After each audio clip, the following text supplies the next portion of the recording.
camera. Bago. Ah, in the wild, nandiyan na? Sa left side. Parang tayo sa right. Camera tapos. Parang passenger type? Or a flatbed? FB. So like, sorry. Yung fully closed na may pintuan.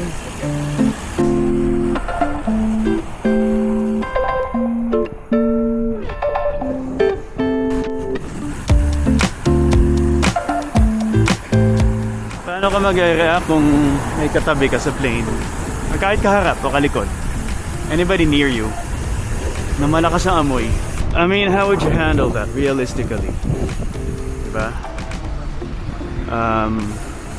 Impolite ba kung magtatakip ka ng ilong mo? And I'm talking about yung amoy na talaga nakakahilong matindi talaga. Paano kung magtatakip ng ilong mo? Buti nga, accepted na mga face mask ngayon na normal na tingnan, di ba? You could put on your face mask. At least there's that, no? But is that something that you can call out sa flight crew? Ano nang gagawin nila?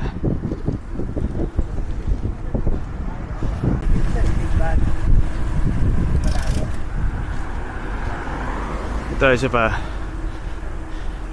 Ang gagawin mo kung yung nasa likod mo, sipa na sipa. Tapos pagtingin mo, bata naman. Pag bata, acceptable, right? But let's say it happens to you. What would you do? Would you call it out? Sa akin, there's a hope na sana yung parent, yung guardian, may sensitivity na nakikita niya anong ginagawa ng kid. Yung parent na mag-manage ng situation, di ba?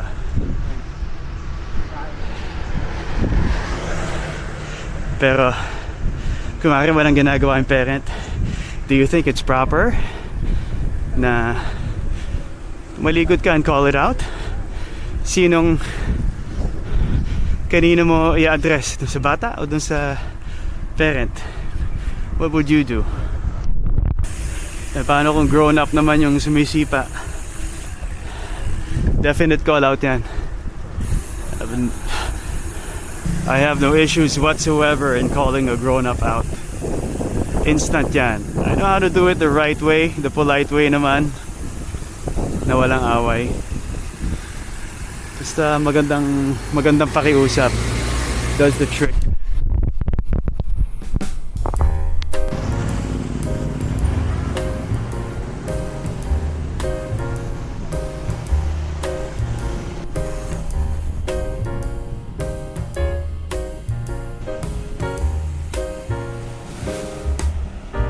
Here's another one. Yung nasa unahan mo, sobrang maka-recline. Diba? Yung konting recline, that's fine. Pero yung mababa, tumatama na sa tuhod mo, intrusive na, kinukuha na yung personal space mo, yung iyong perimeter compromised. Yung too reclined for your own comfort. Medyo also, what do you do about it? No? Do you call it out? Do you tell the flight attendant? I believe I somewhat covered this in a previous video a long time ago, na isa sa bang hate ko yan, yung mga walang pakialam, recline lang na recline, nasa economy.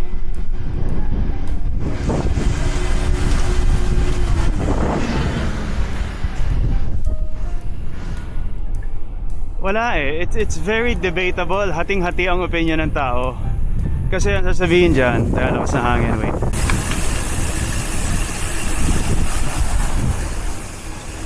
Kasi one could argue na kunwari ikaw yung sinasandalan, ano? Ikaw yung nako-compromise. You could say na nagbabayad ako na maayos dito sa plane, huwag mo akong sandalan.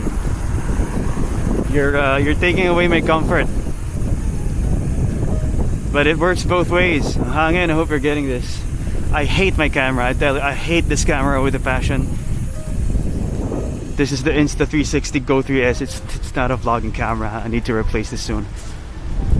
Konting hangin lang, sira na.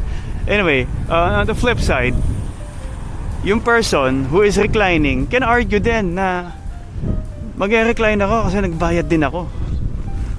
pareho lang tayong paying passengers.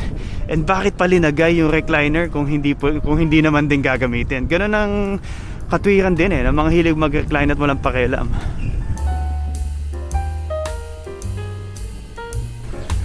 MTB tayo today for no particular reason. Maybe there's one good reason. Na-miss ko lang.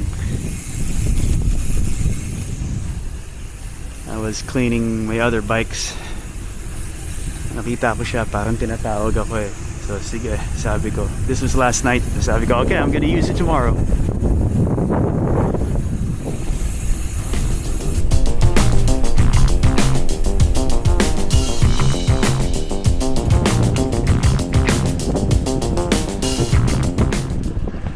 Neil, anong klaseng pasahero ang pinakaayaw mo?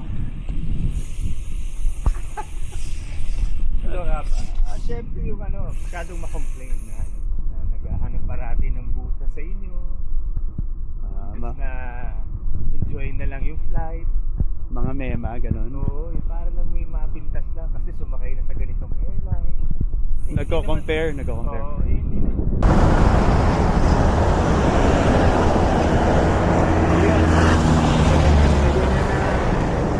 Color na yung chin niya. Oo. Ganda.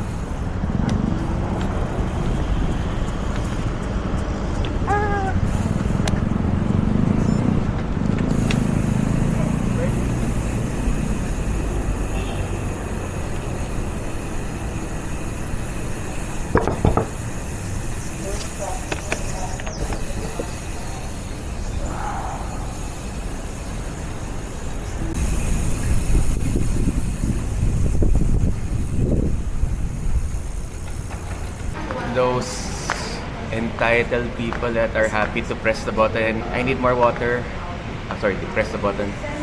Abusado, no? Yeah.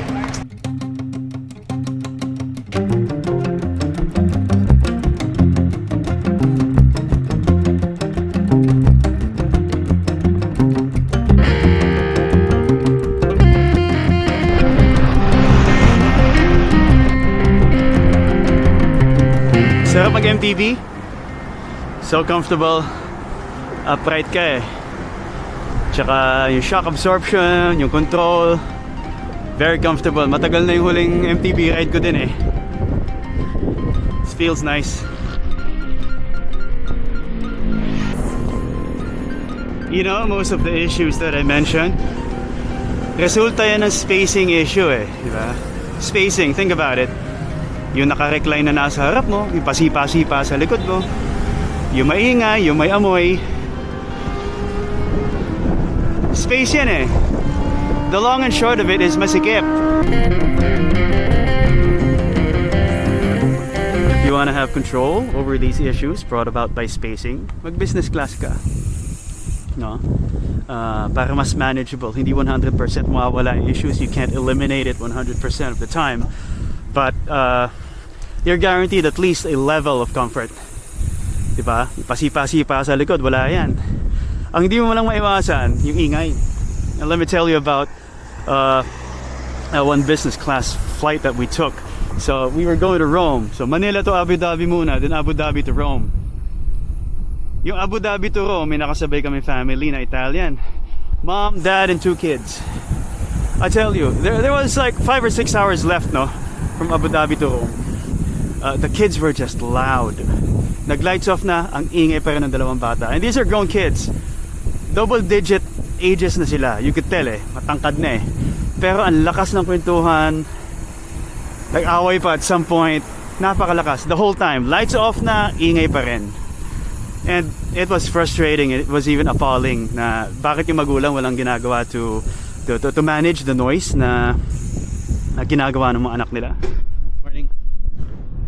Hindi man lang sinabihan na to tone it down. So that's one example. You're not guaranteed your peace in business class, but you have a better shot than when you're just in economy.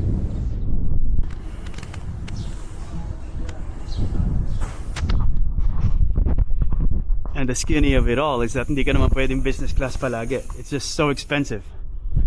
No? It's apanas talaga eh to Ayan, we're home. O, tapusin na natin to. Nasa sa'yo na talaga eh.